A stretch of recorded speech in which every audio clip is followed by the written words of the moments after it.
Sir আমাদের ওই যে মিড টার্ম এক্সাম হচ্ছে তো স্যার মাত্র শেষ হলো স্যার। চলে আসবে সবাই ও, স্যার। ও আচ্ছা।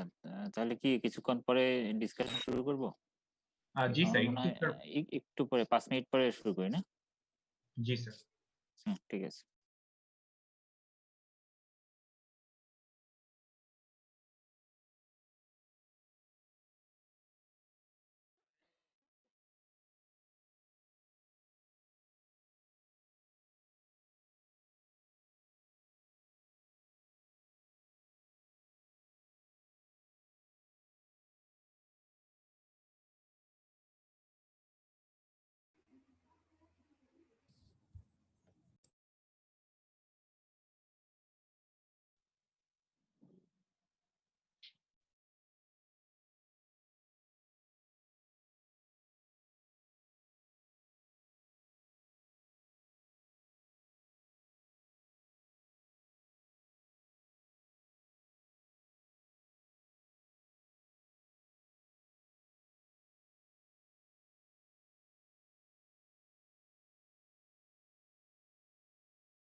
হ্যালো? তোমরা শুনতে পাচ্ছ? হ্যালো? জি স্যার, আমরা শুনতে পাচ্ছি স্যার। হ্যাঁ, শোনা যাচ্ছে। হ্যাঁ, আচ্ছা ঠিক আছে। তাহলে আমরা শুরু করি। হ্যাঁ, এখন মোটামুটি আসছে সবাই।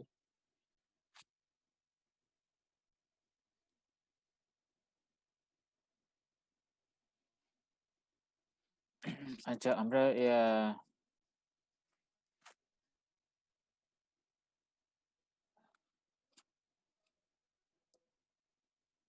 দেখা যাচ্ছে? তোমার স্ক্রিন দেখা যাচ্ছে? হ্যালো? জি স্যার, দেখতে পাচ্ছি স্যার। আচ্ছা। আমরা এইটা আলোচনা করছিলাম আরকি। তো আমাদের এখানে মোটামুটি প্রায় শেষ পর্যায়ে। তো এখানে আমি একটু জাস্ট রিভিউ করতে যাচ্ছি যে তোমাদের এই অপারেশনাল লিমিটস অ্যান্ড কন্ডিশন আর সেফটি সিস্টেম সেটিং যেটাকে বলে এবং সেফটি লিমিট। হ্যাঁ, এটা জাস্ট একটা আইডিয়া দেওয়ার জন্য তোমাদের এই স্লাইডটা। জাস্ট একটু রিভিউ করা তোমাদেরকে। তো অপারেশনাল লিমিটস অ্যান্ড কন্ডিশন তো থাকে যে মানে তুমি কত পাওয়ারে চালাতে পারবা, কত টেম্পারেচারে ম্যাক্সিমাম চালাতে পারবা, ফুয়েল টেম্পারেচার হাইয়েস্ট কত হইতে পারবে। ঠিক আছে? তো এই যে কন্ডিশন গুলা সেগুলো হচ্ছে ওএলসির পার্ট। ঠিক আছে? এবং সাধারণত 100% পাওয়ারের চেয়ে একটু বেশি পাওয়ার পর্যন্ত এটা সেট করা হয়। যেমন 110% পাওয়ার বা এরকম আরকি। যেমন কন্টেইনমেন্ট প্রেশার হাইয়েস্ট কত হইতে পারে? হ্যাঁ? ডিজাইন প্রেশারের চেয়ে 110% হয়তো এ এক্সিড করতে পারবে। হ্যাঁ? এর বেশি অ্যালাউ করে না। তো সেইগুলা হচ্ছে তোমার সেফটি সিস্টেম সেটিং ভ্যালু। ঠিক আছে?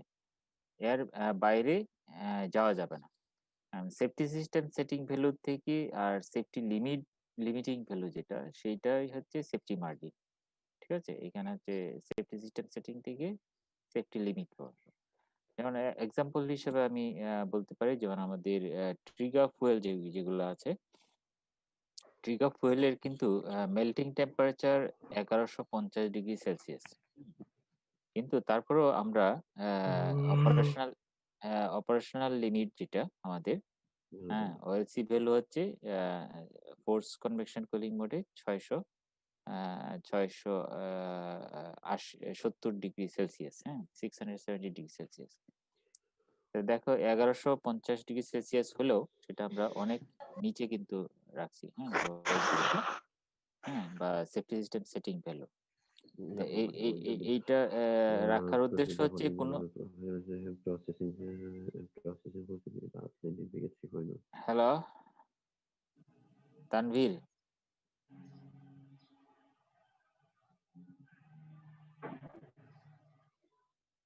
তা তোমাদের যাদের অডিও অন করা আছে অফ করে রাখো, হ্যাঁ?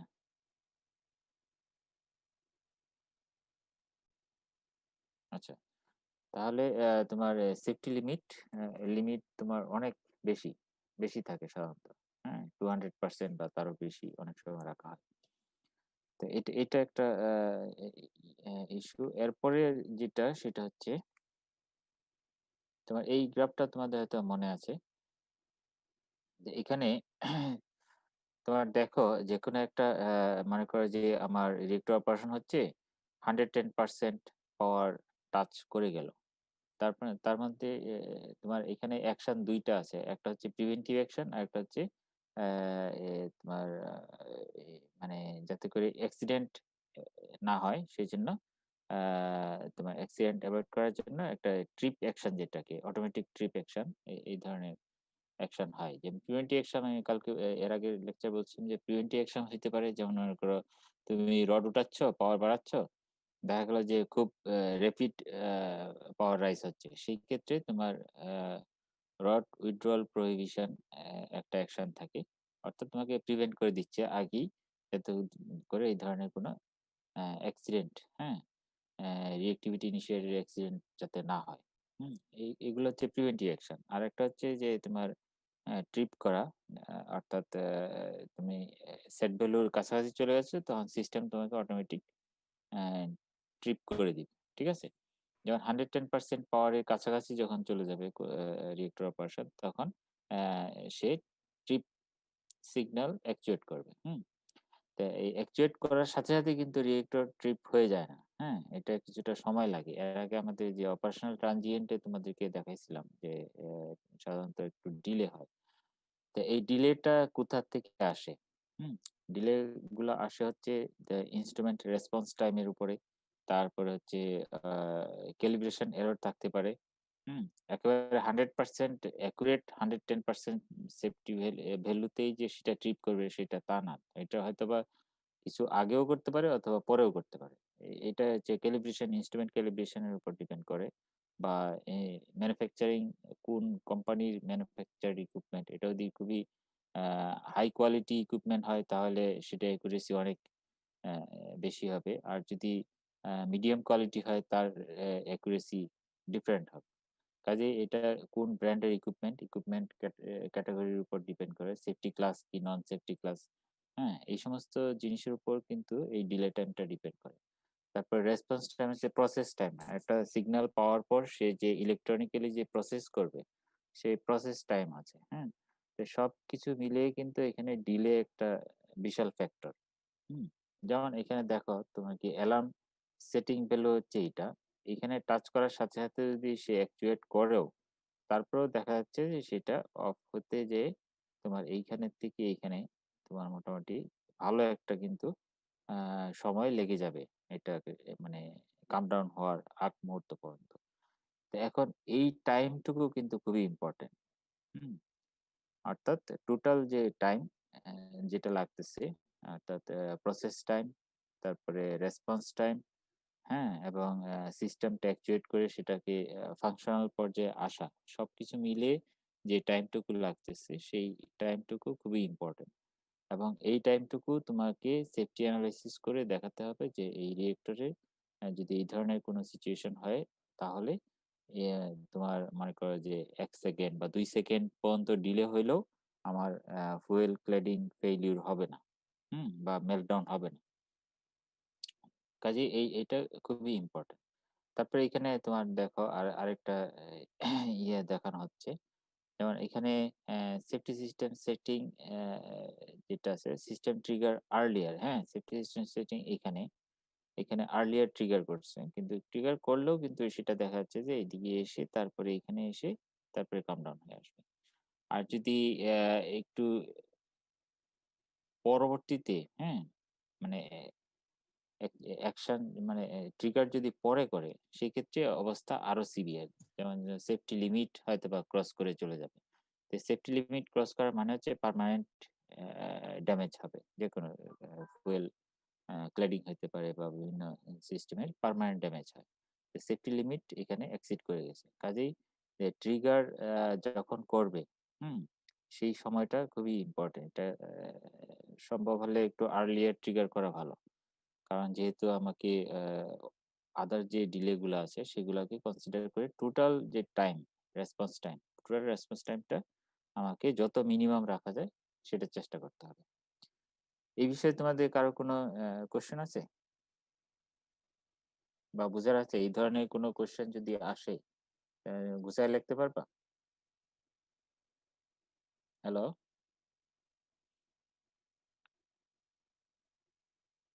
জি স্যার। হ্যাঁ, হ্যাঁ, বুঝা গেছে তো সবার না? হ্যাঁ, তো এই ধরনের কোয়েশ্চেন আসতে পারে। যেমন মনে করো যে একটা রিঅ্যাক্টরে রিসার্চ রিঅ্যাক্টর হইতে পারে বা পাওয়ার রিঅ্যাক্টর হইতে পারে। তোমার মনে করো যে একটা কন্ট্রোল রড ড্রাইভ মেকানিজম এর তুমি কোনো একটা ইন্সট্রুমেন্টেশন বা ড্রাইভ মেকানিজম এর কোনো মোটরই বা কোনো মেকানিজমই তুমি চেঞ্জ করতে যাচ্ছ। হ্যাঁ? তো তখন তোমাকে এই কোয়েশ্চেনটা করবে। যে তুমি যেকোনো পারচেজার ম্যানুফ্যাকচারের কাছ থেকে যখন তুমি একটা সিস্টেম কিনতে যাবা, হুম? তখন ম্যানুফ্যাকচার তোমাকে জিজ্ঞেস করবে যে তোমার সেফটি অ্যানালাইসিস রিপোর্ট অনুসারে এটার টোটাল ডিলে টাইম কত? হুম? যদি তুমি বলো যে হ্যাঁ ২ সেকেন্ড ডিলে টাইম ওকে। তাহলে সে সেইভাবে তৈরি করে তোমাকে দিবে। আর তুমি যদি মনে করো যে না আমার সেফটি অ্যানালাইসিস রিপোর্ট অনুসারে আমি দেখলাম যে এটা ডিলে টাইম 1 সেকেন্ড বা 500 মিলিসেকেন্ড, হ্যাঁ? তখন যে ম্যানুফ্যাকচারার সে আরো বেশি অ্যালার্ট হবে যেহেতু ডিলে টাইম খুবই কম। তখন সে যে ইকুইপমেন্টটা ম্যানুফ্যাকচার করবে সেটা হাই কোয়ালিটি ইকুইপমেন্ট হিসেবে ম্যানুফ্যাকচার করবে এবং সেটার প্রাইস দেখা যাবে যে অনেক বেড়ে যাবে। ঠিক আছে? কাজে এই জিনিসগুলো কিন্তু খুবই ইম্পর্টেন্ট তোমাদের, যেহেতু তোমরা তো লাস্ট ইয়ার এটা না? হ্যাঁ, এরপরে তোমরা হয়তোবা অনেকেই নিউক্লিয়ার পাওয়ার প্ল্যান্টে জব করবা। কাজেই যেকোনো ইন্সট্রুমেন্টেশন, কন্ট্রোল সিস্টেম বা যাই কিছু যখনই পাল্টানোর প্রয়োজন হয় বা প্রকিউরমেন্ট এর প্রয়োজন হয়, এই জিনিসটা কিন্তু খুব সতর্কতার সাথে তোমাদের খেয়াল করতে হবে। ঠিক আছে?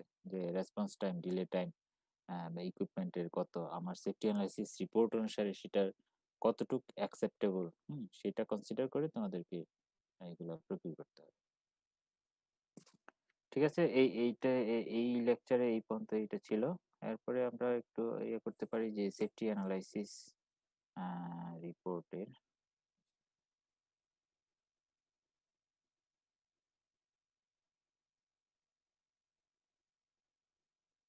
আচ্ছা, সেফটি অ্যানালাইসিস রিপোর্টের তো আমরা জাস্ট একটা ওভারভিউ দিছিলাম যে একটা সেফটি অ্যানালাইসিস রিপোর্টে কি থাকে। আমি এর আগেও বলছিলাম যে সাধারণত একটা প্রিলিমিনারি সেফটি অ্যানালাইসিস রিপোর্ট থাকে। তারপরে ডিউরিং কনস্ট্রাকশন অনেক ধরনের চেঞ্জ, মডিফিকেশন হয়।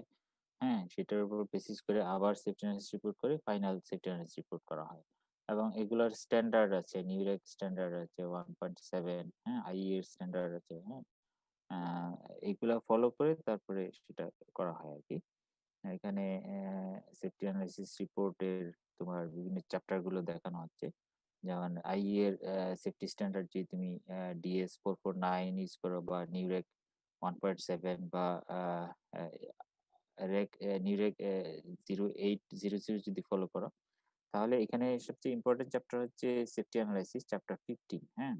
হ্যাঁ, সেফটি অ্যানালাইসিস যে চ্যাপ্টারটা, অ্যাক্সিডেন্ট অ্যানালাইসিস বা ট্রানজিয়েন্ট অ্যানালাইসিস যেভাবে মনে হোক না কেন, এই চ্যাপ্টারটা খুবই ইম্পর্টেন্ট। ঠিক আছে? এবং এটাই সবচেয়ে বড় চ্যাপ্টার থাকে। আর বাকিগুলা তোমার হচ্ছে যে আদার যে সিস্টেম গুলো থাকে, হ্যাঁ? System component, structure system component বা অক্সিলারি সিস্টেম, ওই সমস্ত বিষয়ের উপর বর্ণনা দেওয়া থাকে। কিন্তু মূল চ্যাপ্টার হচ্ছে সেফটি অ্যানালিসিস চ্যাপ্টার 15। ঠিক আছে? তো এইগুলা তোমার এইখানে জাস্ট ওভারভিউ দেখানো আছে যে কোন চ্যাপ্টারে কি ক্যারি করে আরকি। ঠিক আছে? এই আর এই চ্যাপ্টার 15 টাই আসলে খুবই জরুরি আরকি। সেফটি অ্যানালিসিস বলতে যেটা বোঝায়।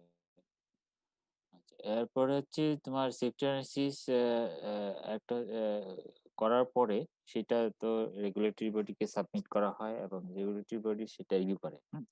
তো রিভিউ করার যে প্রসেস সেটা আমরা আলোচনা করেছিলাম যে ওরা আসলে কিভাবে রিভিউ করে। হ্যাঁ? সেটা হচ্ছে রেগুলেটরি রিভিউ প্রসেসের মধ্যে অ্যাক্সিডেন্ট ক্যাটেগরাইজেশন, অ্যাকসেপ্টেন্স ক্রাইটেরিয়া গুলা ফিক্স করে করতে হয়। অ্যাকসেপ্টেন্স ক্রাইটেরিয়া অনুসারে তোমাকে সেফটি অ্যানালাইসিস রিপোর্ট আ সেফটি অ্যানালাইসিস রিপোর্ট তৈরি করতে হয়। অর্থাৎ সেফটি অ্যানালাইসিস করে সেটা অ্যাকসেপ্টেন্স ক্রাইটেরিয়া মিট করে কিনা সেটা তোমাকে দেখাতে হবে, প্রুফ করতে হবে। তারপরে বিভিন্ন ধরনের অ্যাজাম্পশন ধরে নিতে হয়, প্ল্যান ক্যারেক্টারাইজেশন করতে হয়, ইভেন্ট বা ইনিশিয়েটিং ইভেন্ট যেগুলা, সেগুলা ক্যাটেগরাইজেশন করে তার মধ্যে যেটা একটু সিভিয়ার সেগুলাকে ইভালুয়েট করা হয়। হুম? তো এই জিনিসগুলার তোমার আ যখন সেফটিনেস রিপোর্ট সাবমিট করা হয় তখন তোমার রেগুলেটরি বডি এগুলাকে রিভিউ করে। হুম? এবং এই রিভিউ প্রসেসটা এভরি 10 ইয়ার্স তোমরা জানো যে পিরিয়ডিক সেফটি রিভিউ করা হয়। এই একই রকম ভাবে আবার আ সেই সেটা রিভিউ করে আবার যদি কোনো চেঞ্জ থাকে বা আপগ্রেড থাকে বা আপডেট থাকে সেগুলো আ ইনক্লুড করে তারপরে আবার রেগুলেটরি বডিকে সাবমিট করলে ওরা তখন সেটা আবার রিভিউ করে। ঠিক আছে? তো এখানে তোমার সেফটি অ্যানালাইসিস রিপোর্ট, হ্যাঁ, safety analysis report operating organisation তৈরি করবে। ঠিক আছে? অপারেটিং অর্গানাইজেশন তৈরি করবে। তারপরে রেগুলেটরি বডি অর্থাৎ আমাদের দেশের যদি চিন্তা করো তাহলে বায়রা সেই রেগুলেটরি বডি হিসেবে সেই রিপোর্টটা আবার রিভিউ করবে। প্রয়োজনে তারা আবার সেফটি অ্যানালাইসিস করবে তাদের আন্ডারস্ট্যান্ডিং এর জন্য। কারণ আ অপারেটর যে সে তো হয়তোবা ভুল রিপোর্টও দিতে পারে। ঠিক আছে? কাজেই সেটা ভুল দিল কি শুদ্ধ দিল, হ্যাঁ? সেটা আ রেগুলেটরি বডি আবার রিভিউ করে দেখবে যে হ্যাঁ, তার এনালাইসিস ঠিক আছে। ঠিক আছে? সে যে অ্যাজাম্পশন গুলো ধরেছে পারফেক্ট, যে মডেলিং করেছে সেটা পারফেক্ট। হ্যাঁ, তারপরে ২ জনের রেজাল্ট যখন একই আসবে তখন রেগুলেটরি বডি মনে হচ্ছে হ্যাঁ ঠিক আছে, অ্যাকসেপ্টেন্স ইজ ওকে এবং এইটা তোমার অ্যাকসেপ্টেন্স ক্রাইটেরিয়া মিট করে, কাজেই প্ল্যান্ট এই কন্ডিশনে চালানো যেতে পারে। ঠিক আছে? তখন তারা লাইসেন্স দিবে। আদারওয়াইজ লাইসেন্স দিবে না। যদি ইয়ে ক্রাইটেরিয়া যদি ফুলফিল না করে। Acceptance criteria. এবং এইখানে তোমার প্রত্যেকটা ইঞ্জিনিয়ারিং সেফটি ফিচার যেগুলো ইঞ্জিনিয়ার সেফটি সিস্টেম যেগুলো আছে, হ্যাঁ, ইম্পর্টেন্ট টু সেফটি, এগুলো প্রত্যেকটার মানে আপ টু দা ইয়ে কিনা, যেটা দরকার সেরকম কিনা, সেভাবে ফাংশন করে কিনা, এবং ডিলে টাইম বা রেসপন্স টাইমের কথা একটু আগে যেটা বললাম, এটা খুবই ইম্পর্টেন্ট। তোমার একটা ঘটনা ঘটে গেল বা একটা যে কোনো ইনিশিয়েটিং ইভেন্ট হলো, হওয়ার পরে তোমার ইনস্ট্রুমেন্টেশন কন্ট্রোল সিস্টেম আছে বা ইঞ্জিনিয়ার সেফটি সিস্টেম ওগুলো আছে, কিন্তু দেখা গেল যে রেসপন্স টাইম তুমি সেফটি অ্যানালিসিস রিপোর্ট অনুসারে দেখা গেল যে 2 সেকেন্ড তোমার অ্যালাউয়েবল টাইম। তুমি এমন একটা ইনস্ট্রুমেন্ট বা সিস্টেম তুমি ইনস্টল করেছো যেটার দেখা গেল যে ইনিশিয়েশন টাইমই হয়তো বা দেখা গেল যে 5 সেকেন্ড। হ্যাঁ, তা 5 সেকেন্ড হলে তো সেটা মিট করে নাই, কাজে ইন দ্য মিন টাইম তোমার বড় ধরনের অ্যাক্সিডেন্ট হয়ে যাবে। কাজেই এটা খুবই কেয়ারফুলি তোমাকে চেক করতে হবে। ঠিক আছে? এগুলো ফ্লো চার্ট দেখানো আছে, রেগুলেটরি বডি কিভাবে রিভিউ করে বা ইয়ে কিভাবে রিভিউ করে। ঠিক আছে? অবজেক্টিভ গুলো আমরা জানি, সাধারণত safety analysis report, safety analysis এবং ইন্ডিপেন্ডেন্ট ভেরিফিকেশন করতে হয়। ঠিক আছে? এবং ডিটারমিনিস্টিক এবং প্রবাবিলিস্টিক সেফটি অ্যানালাইসিস দুইটাই করা হয়। ডিটারমিনিস্টিক সেফটি অ্যানালাইসিস সাধারণত ডিজাইন বেসিস অ্যাক্সিডেন্টের জন্য করা হয়। আর প্রবাবিলিস্টিক সেফটি অ্যানালাইসিস গুলো সাধারণত যদি বিয়ন্ড ডিজাইন বেসিস অ্যাক্সিডেন্ট হয় বা সিভিয়ার অ্যাক্সিডেন্ট হয় তখন কি কন্ডিশন হবে, হ্যাঁ, এবং সেইটার 3টা লেভেল আছে, লেভেল 1, লেভেল 2, লেভেল 3। হ্যাঁ, প্রত্যেকটা লেভেলের তোমার অ্যানালাইসিস করে, প্রবাবিলিস্টিক সেফটি অ্যানালাইসিস করে তোমাকে রিপোর্ট করতে হবে রেগুলেটরি বডি। ঠিক আছে, তারপরে সেফটি অ্যানালিসিস রিপোর্ট আসলে কি কি ইনক্লুড করে এটা তোমরা অলরেডি জানো, যে core physics, fuel rod, thermomechanical performance, thermal hydraulics এগুলা ক্যালকুলেট করা হয়। ঠিক আছে, কন্টেনমেন্টের রিয়েক্টর কুলিং সিস্টেম, হ্যাঁ, এগুলো সবকিছুই তোমার অ্যানালাইসিস করা হয়। এবং পাবলিক ডোজ কিরকম হবে এটা সবচেয়ে ইম্পর্টেন্ট। তোমার যাই ঘটুক না কেন পাবলিক ডোজ যেন কোনো মতেই মানে এক্সিড না করে। হুম এবং এক্সক্লুশন বাউন্ডারি এরিয়া এবং লো পপুলেশন জোন, হুম সেখানে পাবলিক ডোজ কিরকম হবে, যদি সিভিয়ার অ্যাক্সিডেন্টও হয়, সেটাও তোমাকে আহ, অবশ্যই অ্যাকসেপ্টেন্স ক্রাইটেরিয়া মিট করতে হবে। ঠিক আছে, তারপরে ওএলসি ভ্যালু। হুম আহ, হ্যাঁ হ্যাঁ, বলো। হ্যাঁ, বলো।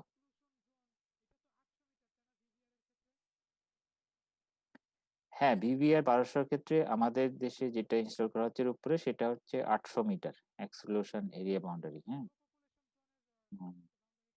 লো পপুলেশন জোনটা হচ্ছে তোমার 800 মিটার থেকে, এটা এটা এর আগে আমি কোন একটা স্লাইডে তোমাদের দেখিয়েছিলাম মনে হয়।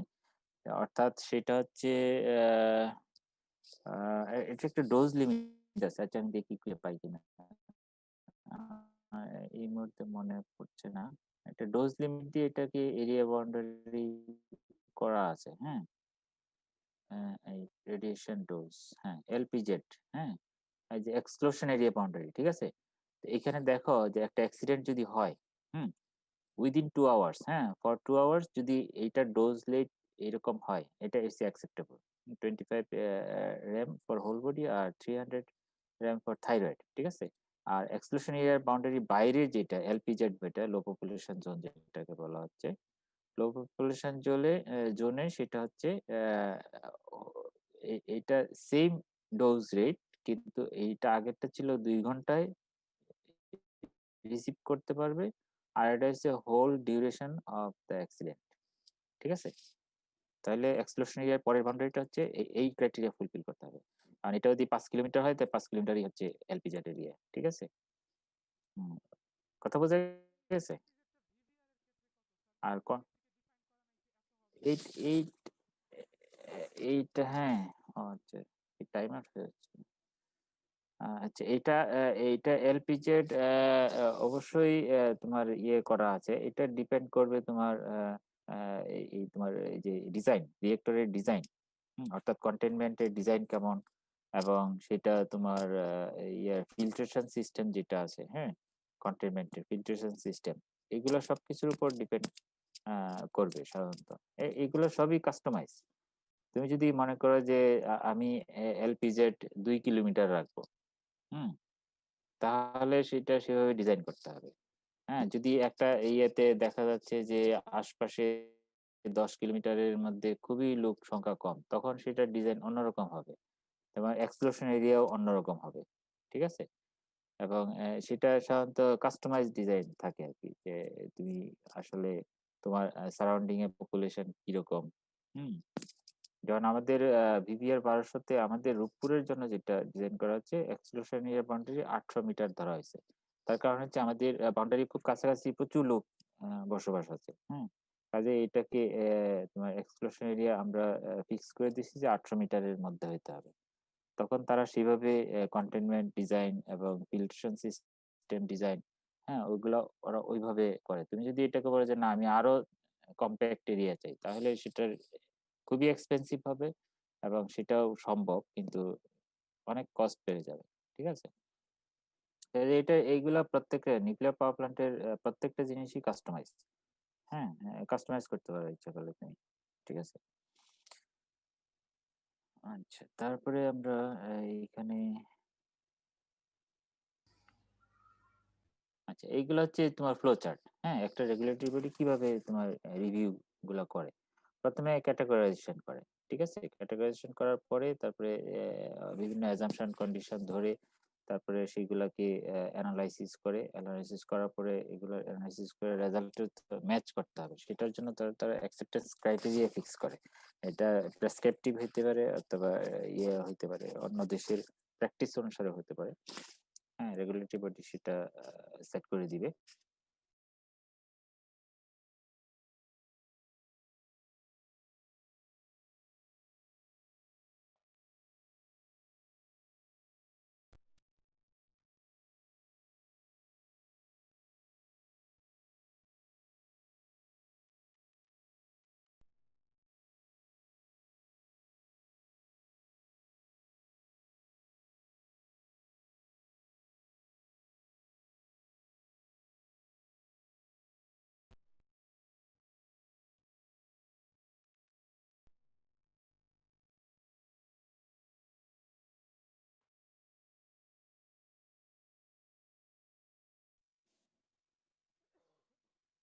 হ্যালো?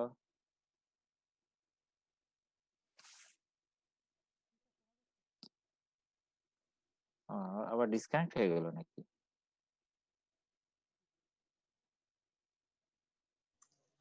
বাট শোনা এবার যাচ্ছে স্যার। শোনা যাচ্ছে না? না মাঝখানে আবার মনে হলো ডিসকানেক্ট হয়ে গেল কিনা। স্যার স্ক্রিন আচ্ছা ঠিক শেয়ার অফ আছে। হয়ে গেছে। হ্যাঁ? স্ক্রিন শেয়ার অফ হয়ে গেছে। স্ক্রিন শেয়ার এই তো ডিসকানেক্ট হয়ে গেছিল আমার মনে হয়। নেটে প্রবলেম করতেছে। আজকে আমি অফিসে এসে ভাবলাম যে তোমাদের ক্লাসটা নেই।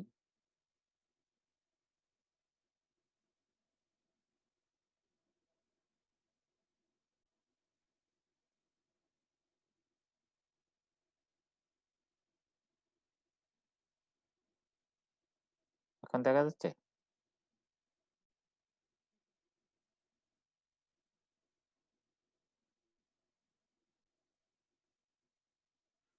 আচ্ছা ঠিক আছে। তাহলে এইগুলা তোমার আ ইয়েগুলা ফলো করা হয় আরকি। অ্যাক্সিডেন্ট ক্যাটেগরাইজেশন তারপরে তোমার এগুলা ইয়ে আছে আরকি বিভিন্ন ফ্রিকোয়েন্সি অনুসারে ওগুলো ক্যাটেগরাইজেশন করা হয়। হ্যাঁ? তারপরেরটা হচ্ছে অ্যাকসেপ্টেন্স ক্রাইটেরিয়া যেটা বললাম তোমার মনে করো যে আ পিক ক্লাডিং টেম্পারেচার কত হবে? কত পার্সেন্ট পরে আমি আ রিঅ্যাক্টর শাটডাউন করে দিবে, অটোমেটিক শাটডাউন করে দিবে। হ্যাঁ? তারপরে থার্মোহাইড্রোলিক প্যারামিটার গুলা কি হবে? হ্যাঁ? ডিএনবিআর কত হবে? এই জিনিসগুলা সবকিছুই অ্যাকসেপ্টেন্স ক্রাইটেরিয়া সেট করে তারপরে অ্যানালাইসিস করে সেটা মিট করতে হবে যে আমার যে সিস্টেম আছে যেটা, অর্থাৎ কোরের ফ্লো কত হবে, হ্যাঁ, তারপরে প্রেসার টেম্পারেচার এগুলো কত হবে, এগুলো সবকিছু ফিক্স করতে হবে তোমার বেসড অন অ্যানালাইসিস। ঠিক আছে। আচ্ছা, তারপরে হচ্ছে অ্যাক্সিডেন্ট অ্যানালাইসিস এর ক্ষেত্রে আমি তোমায় যেটা বললাম যে মনে করো যে অটোমেটিক শাটডাউন, যে এখানে তোমার কতটুক টাইম তুমি পাচ্ছ, একটা যদি অ্যাবনর্মাল সিচুয়েশন হয় তো কতটুক টাইম তোমার ডিলে টাইম তুমি অ্যাকসেপ্ট করতে পারবা, মানে টোটাল ডিলে টাইম, সেটা তোমাকে অ্যানালাইসিস করে দেখতে হবে যে কত মিলি সেকেন্ড বা কত সেকেন্ড পর্যন্ত সেটা অ্যাকসেপ্টেবল। ঠিক আছে। তারপরে ফুয়েল ডিজাইন লিমিট থাকে, হুম, তারপরে ডিএনবি, ফুয়েল ডিজাইন লিমিটের মধ্যে ডিএনবি একটা খুবই ইম্পর্টেন্ট। তারপরে পিক ক্লাডিং টেম্পারেচার আছে কিনা, এতে এই এই জিনিসগুলো তোমাকে দেখতে হবে। ঠিক আছে। তারপর ডোজ লিমিট যেটা 25 র্যাম ফর হোল বডি এবং 300 র্যাম ফর থাইরয়েড, এটা তোমাকে যাতে কোনো মতেই এক্সিড না করে। ঠিক আছে। তারপরে চ্যাপ্টার 15 এর এখানে অ্যাকসেপ্টেন্স ক্রাইটেরিয়া বিভিন্ন প্যারামিটারের জন্য এখানে টেবিলে দেখানো আছে। এগুলো তোমরা দেখে নিও। এটা হচ্ছে dose limit, radiation dose limit, একটু আগে যেটা দেখালাম। লোকা হইতে পারে, লোকা হইলে তোমার maximum fuel element clearing temperature কত হবে। অক্সিডেশন হয়, তোমরা জানো লোকা হলে যখন ফুয়েল তুমি আনকাভার্ড থাকবে তখন সেখানে অক্সিডেশন হয়, এবং হাইড্রোজেন অ্যাকুমুলেশন হয়। তো এটা অক্সিডেশনের তোমার লেভেল কত থিকনেস পর্যন্ত অ্যালাউড, হাইড্রোজেন জেনারেশন কতটুক হয় বা কতটুক অ্যালাউড, রিকম্বাইনার সিস্টেম আছে কি সেটা সাফিসিয়েন্ট কিনা, এই জিনিসগুলো দেখতে হবে। ঠিক আছে। তারপরে যে তোমার প্লান্ট ক্যারেক্টারিস্টিক্স যেগুলো আছে, ক্যারেক্টারিস্টিক বলতে প্যারামিটার যে কোর পাওয়ার, কোর ইনলেট টেম্পারেচার, তারপরে রিয়েক্টর সিস্টেম প্রেসার, কোরে ফ্লো কতটুকু হবে, এগুলো সমস্ত কিছু ডিটারমাইন করতে হবে বেসড অন থার্মোহাইড্রোলিক অ্যানালাইসিস, সেটার উপর বেসিস করে।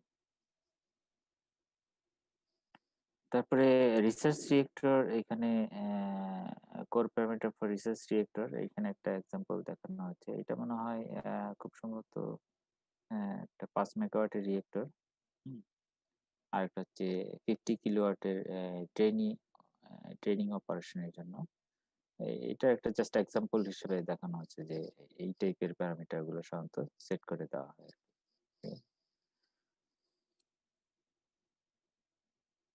Protective action and safety system action যেগুলো আছে। তারপরে এখানে দেখো তোমার ট্রিপ সেট পয়েন্ট, এটা আমি বলছিলাম যে ডিলে টাইমটা আসলে কতটুকু অ্যালাউড। এখানে অনেকগুলো ট্রিপ সেট পয়েন্ট আছে, যেমন নিউটন পাওয়ার, তারপরে নিউটন লো পাওয়ার লেভেল হাই যদি হয়, তারপরে নিউটন লগ রেট হাই যদি হয়, তারপরে তোমার গামা পাওয়ার হাই যদি হয়, কত সেট পয়েন্ট এবং কতটুকু ডিলে টাইম আছে। যেমন প্রাইমারি কুলেন্ট ফ্লো যদি হাই হয়ে যায়, তারপরে যদি ফ্লো লো হয়, সেই ক্ষেত্রে তোমার এগুলো হচ্ছে সেট পয়েন্ট। যখন একটা রিয়েক্টরে তোমার এখানে এক্সাম্পল হিসেবে দেখানো হচ্ছে সেট পয়েন্ট এবং ডিলে টাইম, কতটুকু টাইম পর্যন্ত তুমি ডিলে করতে পারো। এখন তুমি ধরে নিতে পারো যে নিউটন লো পাওয়ার লেভেল হাই, এইটা লো পাওয়ার লেভেল হাই, এটা তোমার ডিলে টাইম তোমার 0.53 সেকেন্ড এখানে দেখানো হচ্ছে। এখন যদি কোনো কারণে যদি দেখা গেল যে তোমার যে প্রোটেকশন সিস্টেম যেটা আছে সেটা যদি 0.5 সেকেন্ডের চেয়ে বেশি সময় নেয় রেসপন্স করতে, তাহলে তোমার সেটা রিয়েক্টরকে সেভ করতে পারবে না। ঠিক আছে। অ্যাক্সিডেন্ট হয়ে যাবে বা কোর মেল্টডাউন হয়ে যাবে। কাজে এই জিনিসগুলো তোমাকে দেখতে হবে যে কোনটার জন্য delay time, total delay time কত, সেটা সেফটি অ্যানালাইসিস করে কম্পিউটার কোডের মাধ্যমে অ্যানালাইসিস করে সেটা বের হয়ে আসবে। ঠিক আছে।